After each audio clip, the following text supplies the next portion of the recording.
Well, hello, Crying Breakfast friends.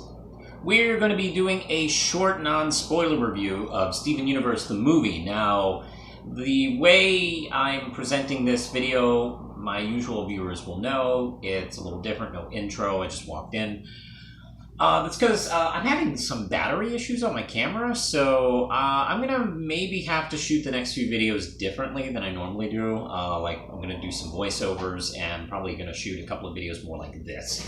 So I just wanted to get something out there to get some initial reactions on Steven Universe, the motion picture. And I just got done watching it just a few minutes ago. Matter of fact, Lindsay is currently still watching the shorts that are playing to kind of fill in time until Adult Swim starts. So, hey, what do I think about it? Now, okay, like I said, this is going to be a non-spoiler review for those of you who haven't had a chance to see it, or our Canadian friends out there who won't get to see it until, like, next week.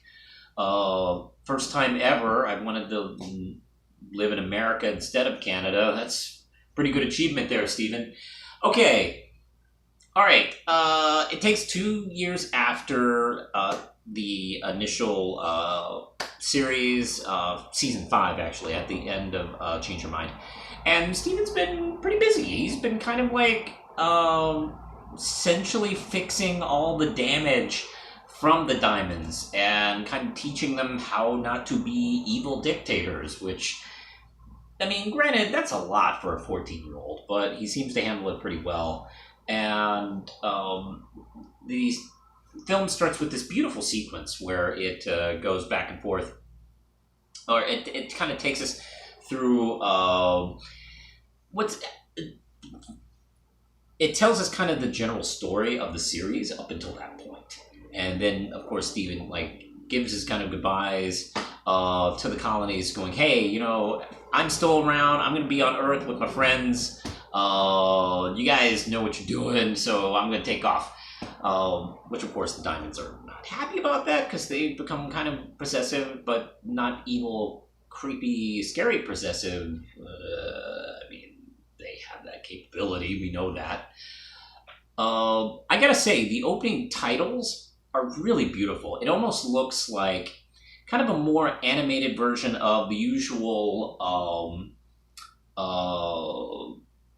title cards that we see for the last few years of the series. And they're beautifully rendered. It's gorgeous. It's a really gorgeous opening sequence. Then, of course, we get a tour. An opening song kind of works like the song from Reunited, where Steven's singing and he's kind of going through the cast and kind of catching up on things. And things are really cool. Connie's been growing up. She's going to go to space camp because, hey, look, I've been on, out of the galaxy, apparently, so I think I might as well do space camp stuff. Let's see, they've rebuilt the house. The house looks really cool. I like the new design and the interiors.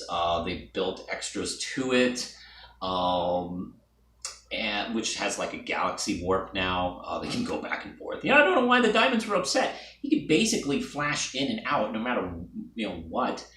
And of course, the new, let's see, I guess New Homeworld, I think it's called, where it looks like almost all the formerly corrupted gems have now decided to live in Beach City, or at least a portion of Beach City, just outside, essentially where the farm used to be, and that's a great place to put it. Actually, the designs of the houses and buildings look really cool, and of course that's where the second half of the crystal gems, bismuth, lapis, and peridot are all working and living. Everything looks great. Okay, everything's cool. The end.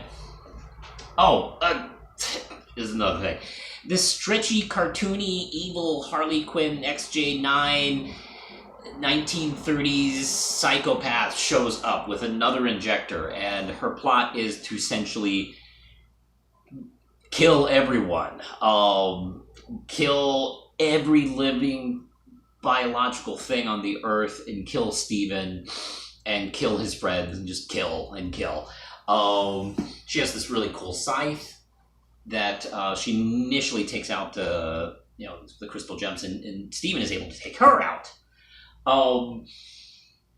And while he's trying to recover and figure out, he calls Dad, and they try and figure out what's going on. And the gems reform, and that scythe was designed to kind of like set them back to square one, kind of reboot them, and they have no memories of who they are, and they're literally exactly like they were when they first popped out. That's what Bismuth is able to tell them because she's familiar with the weapon. What's interesting is what I think is really interesting is our villain. They have no idea who she is. Steven is able to use that scythe on her, wax her, and she reforms too, also not remembering who she is. So that's a really cool idea that we have kind of the villain alongside of Steven trying to help solve the mystery of what she was doing. Then, of course, I don't want to go too far into the rest of the plot. That's basically the first 20 minutes, really. To get you going. I'm not even going to get into the mystery of the villain. Yeah, I'm not even going to mention her name, although her name's probably everywhere now. And the leak was apparently true of what her name was, but I'm going to spare you that, because what I want to do is later this week, I'm going to post a spoiler cast where I'll talk more in depth about the film. I like to give everyone like a week, so you got a week, watch the film, get an idea of it. So, first off, the animation is gorgeous. This could have been released in theaters. This is definitely theatrical level animation. It's really gorgeous. The basics of like the titles, I think, are gorgeous. The action, the character designs, the character models were all on point. The action sequences flow beautifully. Very anime-ish. Shots. They took their time on this. They spent their money, and it shows like on every frame. It looks beautiful. The songs are a lot of fun. There's a lot of singing. I feel like I'm one of the few people who wasn't like 100% excited that it was a musical. I knew there was going to be songs in it, but a musical is a different story.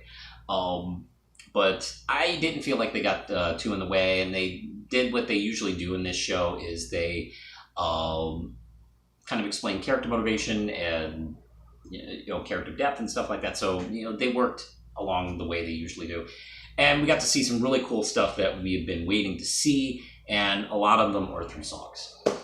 So wow, okay, I can't really talk too much more without getting into real spoilers here, but I will just say that this film was absolutely a wonderful joy to watch. It does get into some serious territory here and there. A couple of shocking moments, and a couple of really goofy, fun moments too. It's the usual. It is this series put into a film, and I think that's what the goal was, and I think they really achieved that pretty successfully, I thought. It's funny because they. Everything in the last 5 seasons is on display here. Matter of fact, it's explained in the first couple minutes. With that said, if you don't care about spoiling the rest of the series, I think a newcomer could watch this and go, okay, this is what the show's about. And then, go back and watch. And if you have the spoil stuff, I don't know, the journey, I think is fine. And it might be more interesting to go back, even knowing and, being able to pick things out. So I think they do a really good job, basically using the film, as a way to catch us up on what the series has been. It's kind of like for old fans, kind of like a retooling of greatest hits, because we kind of have to get the gems kind of back in shape and kind of got to figure out like who they are, and Jem and Steven as well, like who they are to get to that point so we can get them back. And of course a little bit of explaining of some of the things that have been going on. It's really nice. It's a nice use of time jump. So yeah, I thoroughly enjoyed this. The music, of course, is just wonderful. Like I mentioned, it's nice hearing Amy Mann again speak as Opal. It's great seeing the secondary cast. Peridot is great as always. And of course, this new villain is really interesting. I enjoyed her quite a bit. Okay, I think that's it for now. I'm going to do a second video about the movie. Later this week, I'll do a spoiler cast where I talk more in depth about the specifics of it. But I just wanted to get my thoughts out now. It was worth the wait and a lot of fun. All right, I'm going to get going, so I'm going to push the button. Later, getters.